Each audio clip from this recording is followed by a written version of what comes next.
سلمان ندوی کی وفات کے بعد سوشل میڈیا پر مختلف قسم کے تبصرے زیر گردش ہیں۔ ایسے میں حضرت مولانا مفتی سید عدنان کاکا خیل صاحب نے نام لیے بغیر ایک ایسا پیغام دیا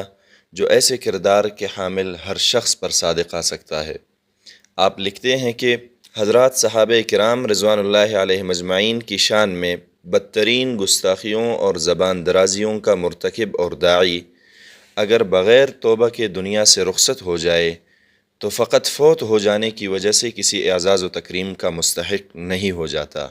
اور نہ ہی اس کی گمراہیوں کا بیان اور لوگوں کو اس سے بچنے کی تلقین کوئی بد اخلاقی یا شقاوت قلبی ہوتی ہے۔ عوام الناس کی ذاتی کمزوریوں اور گناہوں کی بعد از وفات تشہیر منع ہے، مگر مقتدائیت و پیشوائیت کے مدعیوں اور اپنے افکار زائغہ کو علمی دلائل سے مبرہن کرنے کے دعوے داروں کی گمراہیوں کا ان کی زندگی میں بوقت وفات اور بعد از وفات جب تک ان کی گمراہیوں کی بازگشت سنائی دیتی رہے رد کرنا اہل علم کا فریضہ ہے۔ ان کی وفات ہرگز ان کو یہ فائدہ نہیں دیتی کہ ان کے گمراہ نظریات کا رد روک دیا جائے۔ جب بھی ان کا تذکرہ ہوگا تو یہ کہا جائے گا کہ موصوف کے افکار و نظریات جادہ حق سے ہٹے ہوئے اور گمراہ کن تھے،